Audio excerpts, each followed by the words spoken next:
Previously on the Halloween podcast presents Double Vision. Mason Carter's life is circling the drain. Stuck in the forgotten town of Grayford with no job and no motivation, he spends his days drifting until an afternoon of drinking with his best friend Dylan ends with a strange infomercial flashing across the TV.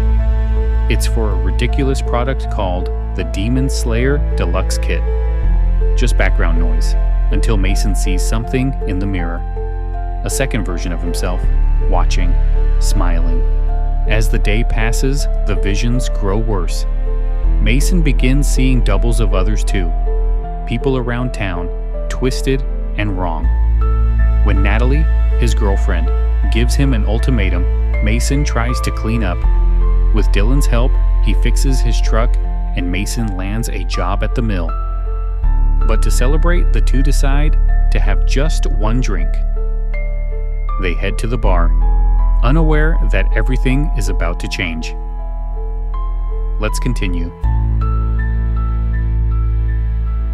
Chapter 5. The Calm Before.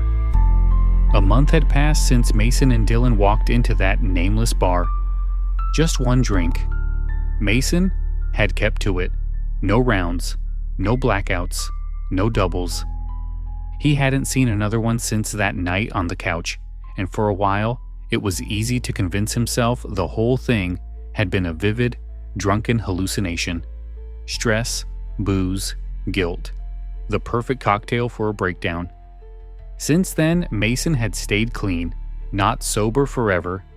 He wasn't making that kind of promise. But he hadn't been drunk, not once, and that mattered.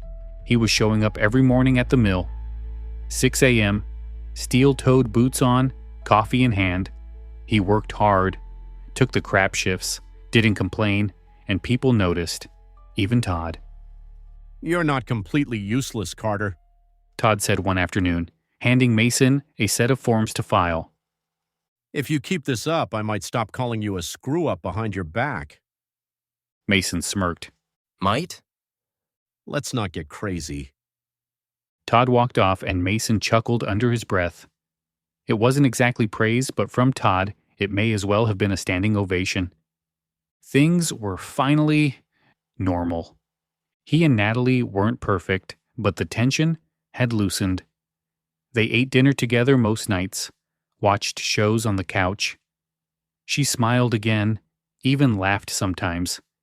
She'd let her guard down just enough that Mason had started to believe maybe they were going to make it. As for Dylan, well, he was still Dylan, still around, texting dumb memes, honking whenever he passed Mason walking on break, offering a drink here or there. Mason had kept him at arm's length, but not far enough to cut him out. He didn't want to. Dylan was like a bad tattoo. A part of him whether he liked it or not. Messy, loyal, familiar. But even Mason knew the distance couldn't last forever. And tonight, it didn't. It was Natalie's idea. "You've been good," she said one evening as they sat on the porch, wrapped in blankets, watching the wind stir dead leaves across the sidewalk. "You've stayed out of trouble. You've been working. We should go out. Let loose a little." Mason looked over at her a little surprised. You mean like out? She nodded. "Yeah, like two semi-responsible adults pretending the world isn't falling apart for one night." He smirked. We talking dinner or drinks? One drink, maybe two, but no Dylan, no drama. It sounded good. They needed a break. Because lately, the town of Grayford had started to feel different. Off-kilter in ways most people weren't talking about openly, but couldn't quite ignore either. It was little things at first. Weird arguments at the grocery store. A local kid getting caught breaking into his neighbor's house, wearing nothing but boxers and a ski mask. Then the police scanner started buzzing more often.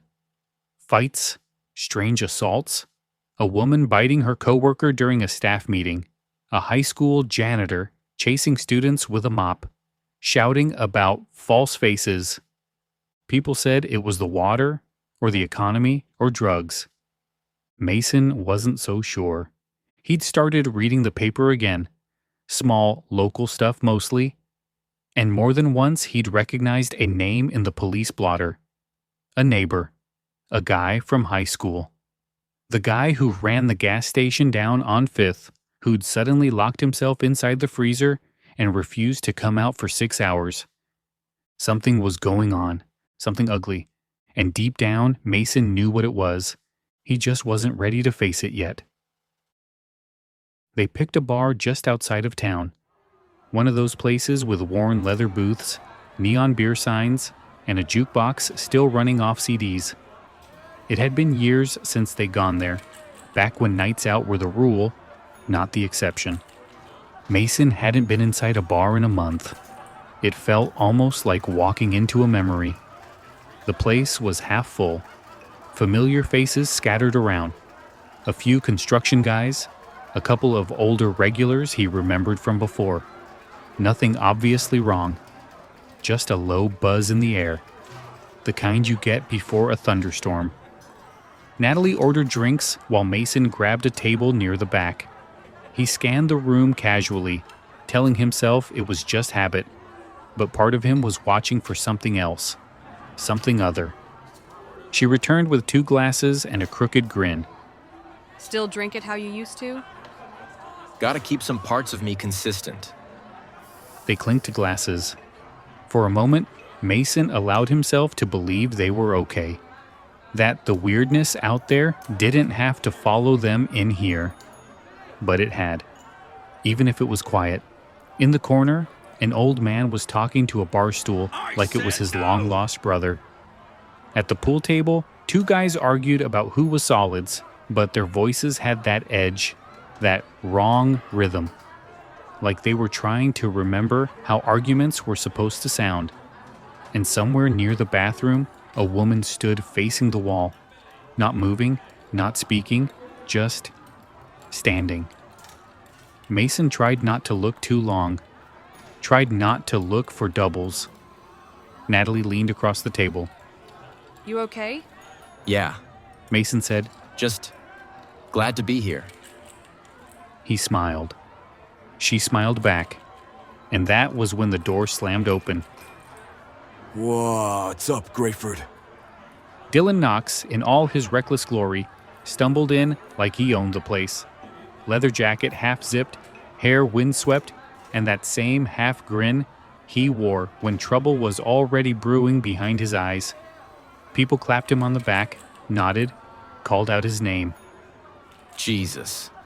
Mason muttered. Natalie followed his gaze. You invited him? I didn't even tell him we were coming. Dylan spotted them instantly and made a beeline to their table.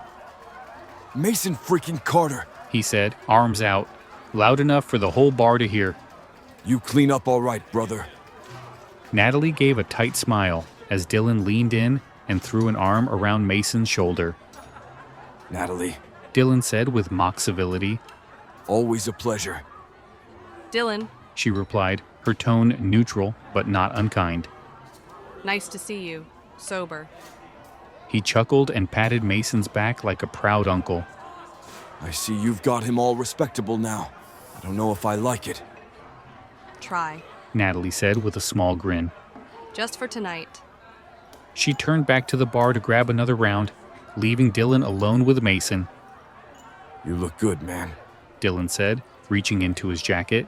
You holding up okay? I'm fine. Mason replied, eyeing the flask in Dylan's hand. Just a sip. Dylan said, almost too casually. Call it muscle memory. Before Mason could think too hard about it, he took the flask and brought it to his lips. Same metal, same burn, same wrong heat curling down his throat. A beat passed, then the air changed. The bar's color seemed to deepen, like someone had turned the contrast up. Sound sharpened, shadows stretched, and when Mason turned his head to scan the room, he saw them. Not everyone, just a few. The guy from the pool table, the one who had been arguing earlier, had another version of himself standing just behind him, jaw clenched, fists twitching like he was waiting for a reason. The old man still talking to the bar stool? His double stood nearby, grinning with far too many teeth. Even the bartender, normally stoic, had a second version polishing glasses in sync, but with a twitch to the neck like a broken marionette. Dylan, Mason said, voice low. they are here. Dylan looked up from the flask. You seeing them again? Mason nodded slowly. All right. Dylan said, eyes narrowing. Just tell me which one I have to hit. Before Mason could answer, the pool table guys double-turned and locked eyes with him, like it knew it had been seen. And then it growled. The real guy blinked, confused, like something passed through him. His hand shot out, knocking over a chair, and he stormed to Mason's table, rage blooming in his eyes without cause. What the hell are you looking at? He spat. Mason stood slowly, unsure if he was talking to the man or the thing inside him. I'm not looking for trouble. Mason said. You are trouble. The man snarled, voice warping slightly at the edges. Natalie appeared behind him, hands up. Hey, it's okay. Everyone just take a breath. But it was already too late. The man shoved Mason hard, and instinct took over. Dylan moved faster, stepping between them, pushing back, sending the guy stumbling.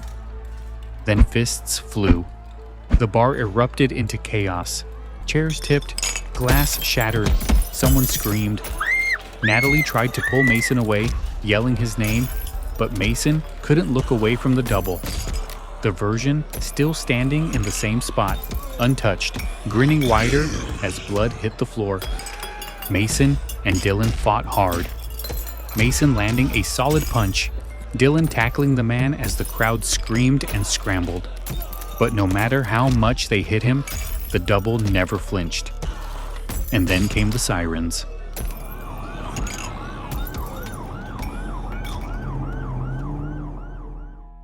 Grayford's holding cell smelled like sweat and Lysol.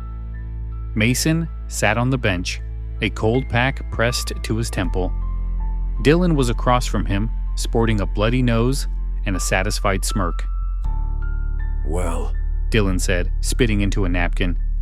that escalated fast. Mason didn't answer. His hands were still shaking. Because he hadn't fought one man tonight, he'd fought two, and only one of them had stayed down. Chapter 6. Reflections in Restraint. Get out of here! The Grayford Police Department's front door creaked open, and a young officer waved Mason and Dylan outside like he was shooing raccoons off a porch. You're lucky. He said, rubbing his temples. We've had worse tonight. A lot worse. Cells are full. We're clearing out anyone we don't have to restrain to keep from fighting. Mason stepped out into the chilled air, his split lip already stiffening. Dylan followed with a slight limp and a satisfied smirk. Behind them, the steel door slammed shut. Is this what victory feels like? Dylan muttered, rubbing his shoulder. No, Mason said. this feels like rock bottom with better lighting. They stood in silence under the flickering street lamp. The officer who'd released them reappeared a minute later, arms crossed, cigarette glowing in his fingers. His badge read, Lowe.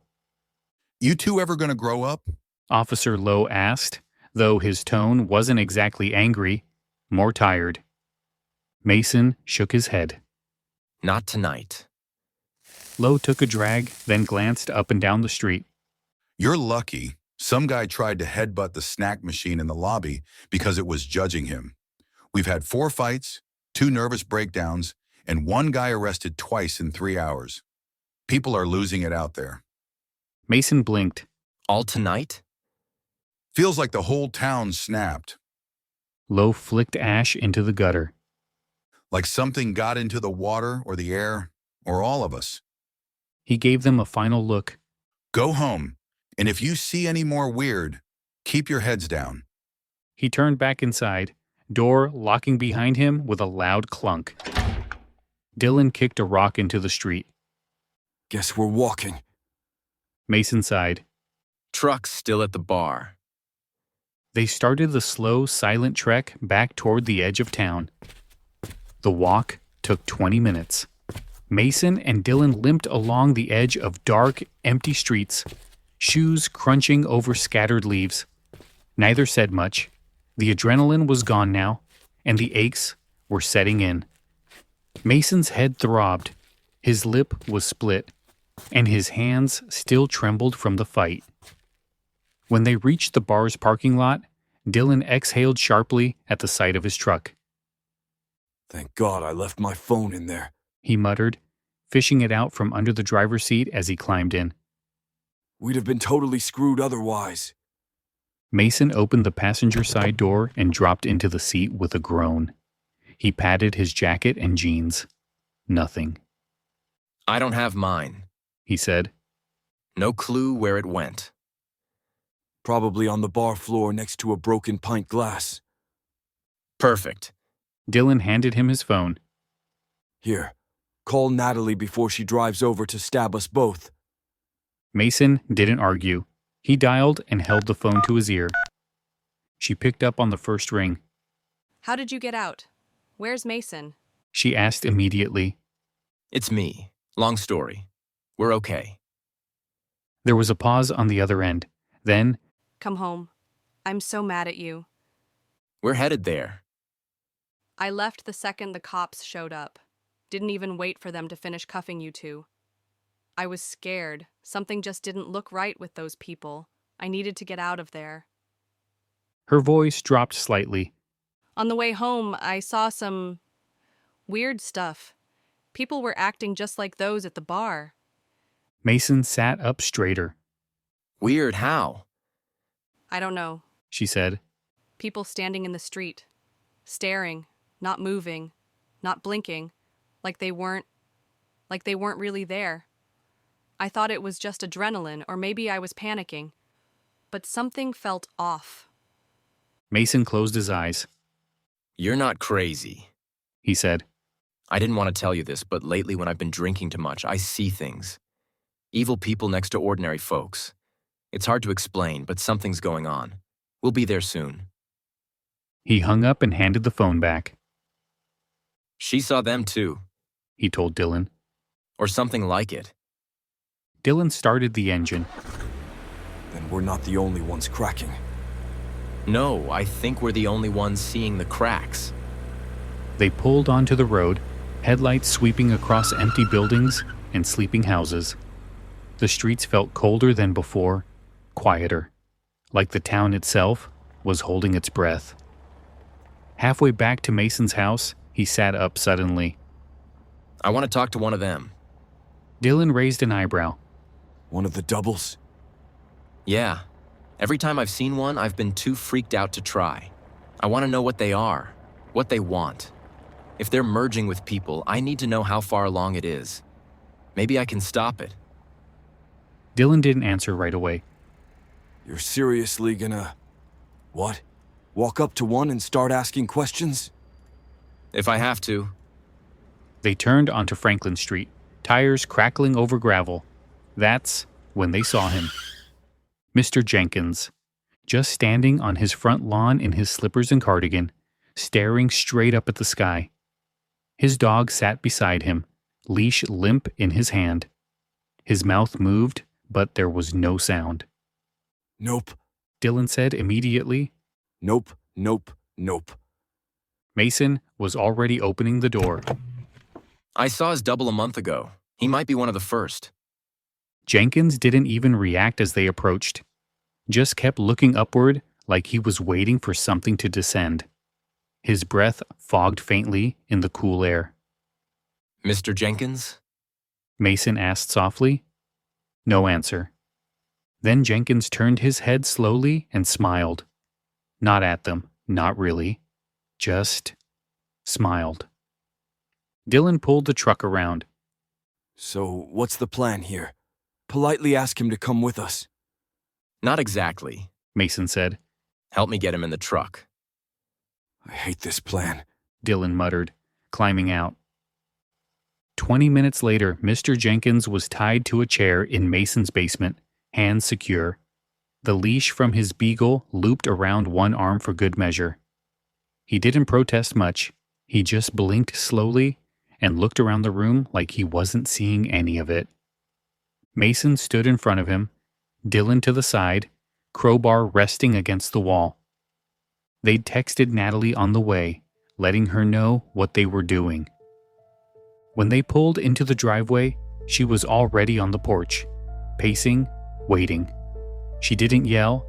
She didn't demand answers. She just followed them inside and down the stairs. And now, she stood near the stairs, watching the old man like she was trying to decide if they'd officially lost their minds. Ready? Dylan asked. Mason didn't answer. He pulled out Dylan's flask, the one that started all this. He took a long drink. The burn lit him up instantly. His vision pulsed, twisted, then cleared. And there it was, the double, standing just behind Jenkins's chair, motionless but aware. It blinked once, slowly, as if waking from a long sleep. Talk to me, Mason said, voice low. The double smiled, and then it spoke, voice hollow, deep, and echoing. Finally. Thank you for listening to the Halloween Podcast Presents. If you're enjoying these tales of fright, please consider leaving us a 5-star review on Apple Podcasts, Spotify, or wherever you get your podcasts from. If you have any questions, comments, or want to suggest a story idea, send us an email at thehalloweenpodcast@gmail.com. If you'd like to support the show, head on over to our website, thehalloweenpodcast.com, and pick up some podcast merch. You can also download the entire audiobook now, as well as all our other stories. Join us again next week as we continue our tales. Until next time, this is Lyle Perez saying, have a good night,